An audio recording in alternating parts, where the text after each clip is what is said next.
Hello दोस्तों, आपके अपने यूट्यूब चैनल सहज मैथ्स स्टडी में आप सभी का स्वागत है।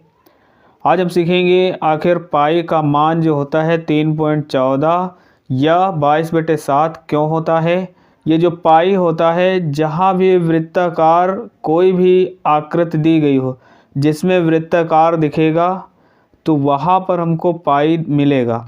चाहे वो शंकु हो, चाहे वो बेलन हो या कोई भी आकृति हो, उसमें अगर आकृति वृत्ताकार दिखती है वहाँ हमको पाई ज़रूर मिलेगा।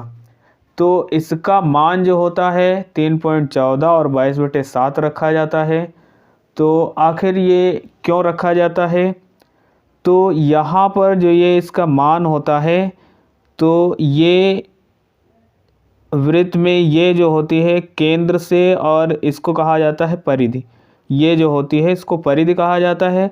तो केंद्र से और इसको मिलाने वाली रेखा त्रिज्या कहलाती है। और इसको अगर हम यहाँ इसमें मिला देते हैं तो ये पूरी रेखा यहाँ से यहाँ तक मान लेते हैं ये ए है और ये बी है। तो ए बी ये वाली जो रेखा होगी, इस रेखा को कहा जाएगा व्यास। इसको कहा जाएगा व्यास। और अगर हम इतने की बात करते हैं यहाँ पर ए ओ की, तो ये हो जाएगी त्रिज्या। तो त्रिज्या और व्यास ये होता है। और इसके चारों ओर ये वाली जो लाइन होती है, ये वक्राकार जो लाइन हमको दिख रही है, इसको कहा जाता है परिधि। ये होती है परिधि। तो यहाँ पर ये जो परिधि है, इसकी माप अगर हम यहाँ से इस परिधि को माप लेते हैं तो परिधि जो नापने पर हमको परिधि मिलेगी। और जो यहाँ पर नीचे ये जो दिया है ए बी मतलब व्यास, तो ये जो व्यास है, तो परिधि और व्यास इसका जो अनुपात होता है, परिधि और व्यास का जो अनुपात होता है वही ये होता है 3.14। तो 3.14 अगर दशमलव में लिखते हैं तो 3.14। और भी इसमें बहुत सी संख्याएं होती हैं, 14 फिर 15 ऐसे करके और भी संख्याएं होती हैं, लेकिन यहाँ मान केवल 3.14 तक ही लिया गया है। और अगर हम भिन्न में लिखते हैं तो 22/7 ही लिया गया है। तो ये पाई क्या है? तो यहाँ इसको दर्शाने के लिए ये जो परिधि है और ये जो व्यास है, इसके अनुपात को दर्शाने के लिए इसको मान लिया गया है पाई। तो ये पाई, इसको कहा जाता है पाई।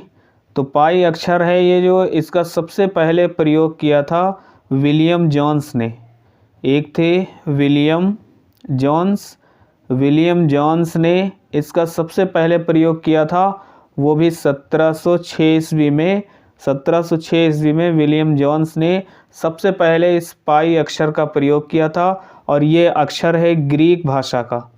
ये अक्षर ग्रीक भाषा का है, इसका प्रयोग किया। तो परिधि और व्यास का जो अनुपात था उसको इन्होंने पाई माना और इसका प्रयोग किया। तो परिधि और व्यास में जो अनुपात होता है उसी को हम पाई लिखते हैं।